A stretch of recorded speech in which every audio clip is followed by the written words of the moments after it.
Hello everyone, welcome back to Vios Booktube channel. Hari ini aku mau unboxing paket-paket buku atau book haul yang aku dapat edisi di bulan Juli. Nggak kerasa banget kita udah di pertengahan tahun 2024 guys. Ini udah masuk ke bulan ke-7. Dan di edisi bulan Juli ini tuh aku punya 4 paket buku yang belum aku buka. Book mail kali ini tuh semuanya exciting ya, karena ada beberapa yang dari penulis favorit aku. Ada 2 tepatnya sih dari penulis favorit aku. Kita mulai dari yang pertama. Ini tuh bungkusannya dari Gramedia, tapi bukan dari Gramedia ya, karena aku menang giveaway. Kalau teman-teman mau cek aku menang giveaway dari mana, ini postingannya, teman-teman boleh follow. Aku menangnya itu dari sesama akun Instagram juga ya pastinya. Dan Kak Sela itu teman aku juga di Instagram. Tapi aku menangnya bukan gara-gara aku temennya ya, tapi kan kayak pakai random picker gitu, jadi ya oke-oke aja sih. Dan hadiahnya itu tuh 100.000 wishlist kita, jadi kita yang pilih dengan budget 100.000. Dan buku yang aku dapat adalah buku ini dia, buku Tragedi Perang Keadilan karyanya Keigo Higashino. Jadi guys, Keigo Higashino itu punya 3 buku terbaru ya, yang Tragedi Perang Keadilan,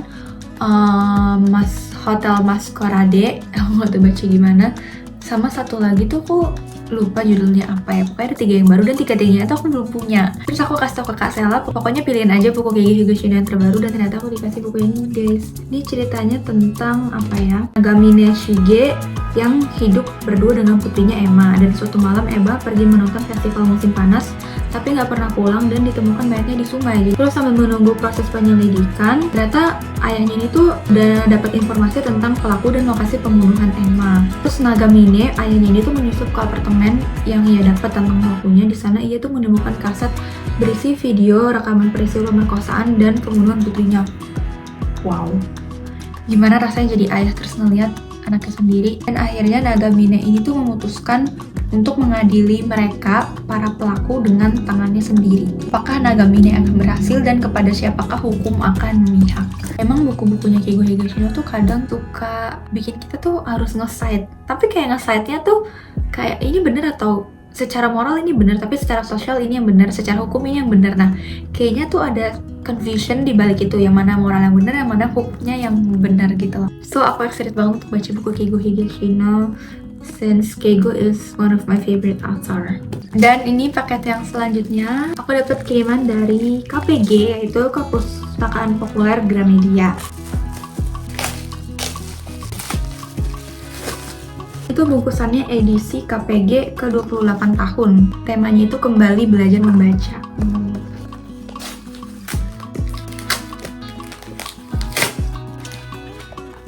What? It's so cute. Kalian harus lihat. Aku dapat banyak banget freebies gitu. Tapi kita bahas bukunya dulu ya. Jadi aku dapat buku ini, bukunya karya Ziggy Z. Judulnya adalah Mari Pergi Lebih Jauh, atau lebih banyak petualangan-petualangan psik asyik untuk anak-anak baik-baik. Ini karya Ziggy Z. Namanya tuh panjang banget, aku pun nggak bisa spelling. Pokoknya biasa orang-orang nyebutnya Ziggy Z aja ya. Jadi ini kayak buku anak-anak ya, semacam mirip buku Toto-chan gitu vibes-nya yang aku rasain. Ini bercerita tentang Ibu Mo dan ibu tetangga sebelah yang bilang Vivi itu hanya bayangan cermin yang selalu dibawa Fufu. Vivi dari awal tidak benar-benar ada.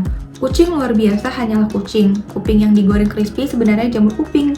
Jagung tidak bisa mengendalikan kereta. Mi dan Mo hanya I'm confused, ini buku tentang apa sih? Mi dan Mo merencanakan sesuatu ketika Bapak dan Ibu Mo meninggalkan rumah merah nomor 17 dan mencari uang karena uang di kotak suara tidak lagi tersimpan di dasar laut, di bawah tanah, atau di ranting pohon. Mi dan Mo harus terlebih dahulu membebaskan Fufu dari rumah sakit jiwa, yaitu rumah orang yang jiwanya disakiti, mencari cara lain yang bukan cara lain agar bisa mencari keberadaan Vivi. Di sanalah Mi dan Mo berjumpa dengan Petronella, tokoh baru yang adalah anak yang sangat pintar. Aku nggak tahu ini bakalan jadi genre apa, harusnya tuh fantasy, buku anak-anak fantasy gitu ya, tentang petualangan Mi dan Mo untuk mencari Vivi gitu deh. Dan ada banyak banget freebies yang aku dapet.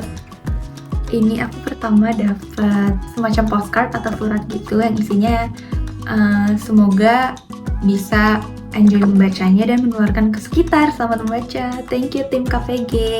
Terus aku dapet ini crocheting. Aku nggak tahu ini tuh apa ya. Apakah ini gantungan atau pin? Oh, ini bukan apa-apa sih, kayaknya lebih ke bookmark gitu ya, lucu banget. Dan next itu aku dapet sticker pack, ini isinya ada 7. Aku tuh koleksi banget stiker-stiker dari buku-buku, aduh lucu banget. Dan aku dapet ini, catatan belajar, menarik. Jadi kita buka. Oh, this is so cute guys, oh my god. Jadi ini tuh kayak semacam reading diary gitu, yang kalian bisa masukin cover bukunya, nama penulis, penerbit, periode baca, jumlah halaman, tahun terbitan. Kita bisa kasih pendapat kita di sini, ada rangkuman sedikit dan ada catatan belajar kayak kata kunci dari buku ini tuh apa, misalkan kayak kalau buku ini misalkan fantasy, children, popular gitu mungkin ya. Once again, thank you so much KPG. And selanjutnya ini juga aku dikirimin sama GPU. Itu buku yang baru banget terbit, masih fresh dan masih hangat sekali guys.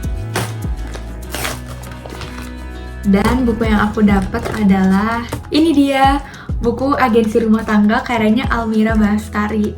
Aku sebelumnya udah baca semua buku yang Almira Bastari dan aku suka banget. Favorit aku tuh yang terakhir sih, yang Home Sweet Loan, karena benar-benar dekat dengan realita. So, ini sebenarnya aku udah baca review-review orang lain ya, karena kebetulan tuh udah banyak yang review sebelum aku unboxing buku ini. Jadi ceritanya tentang Katia yang di PHK, terus akhirnya dia buka yayasan penyalur rumah tangga gitu, yayasan penyalur pembantu. Kan biasa kita kalau nyari pembantu nih ke yayasan-yayasan gitu kan. Di sini Katia bikin yayasan kayak gitu gara-gara di PHK.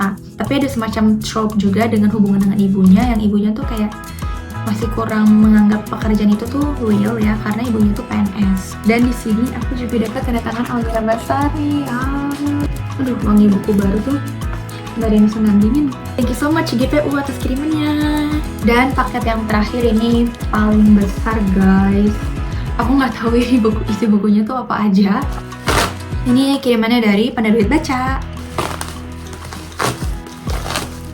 Wah, ini kayaknya ada satu buku yang tuh tebel banget deh. Aku rasa nih, yang bagian ini aku nggak tahu ini buku apa.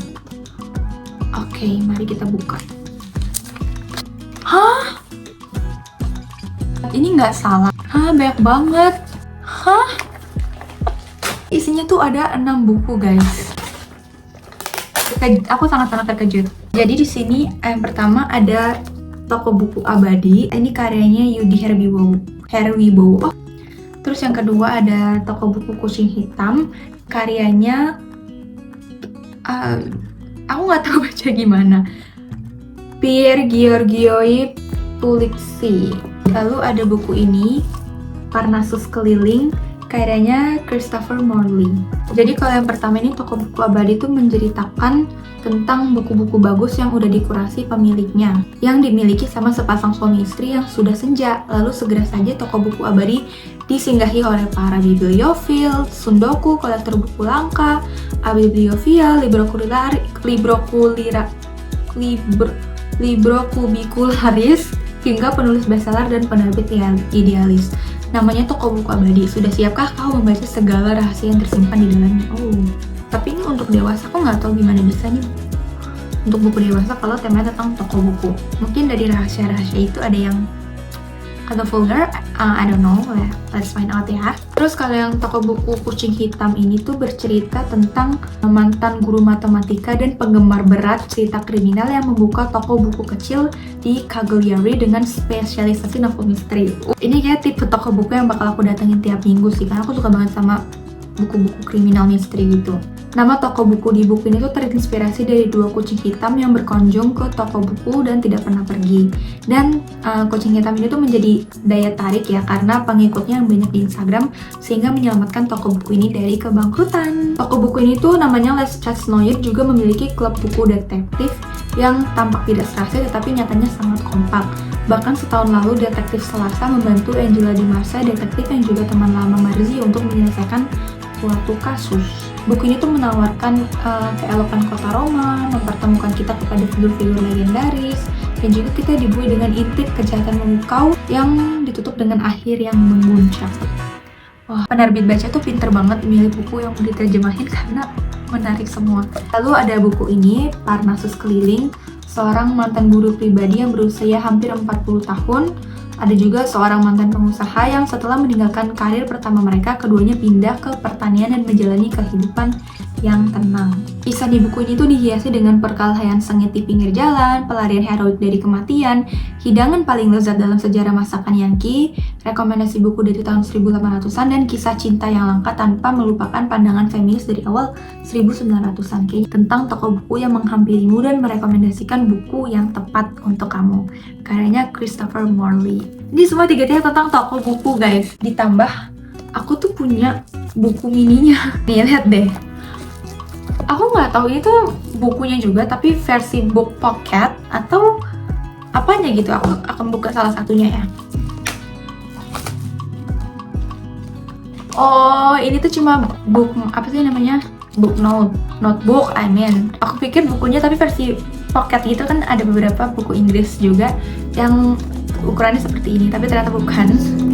Wah, lucu sekali, aku punya notebook yang pakai cover buku. Thank you so much penerbit baca atas kirimannya. Oke teman-teman, ini tadi semua buku yang aku dapetin di edisi Bookmail kali ini. Aku dapet 6 buku totalnya. Semuanya aku nggak sabar banget buat baca. Ini semua genre-genre kesukaan aku sih. Oke teman-teman udah nonton dari awal sampai akhir. Sampai jumpa di book haul selanjutnya. Bye bye.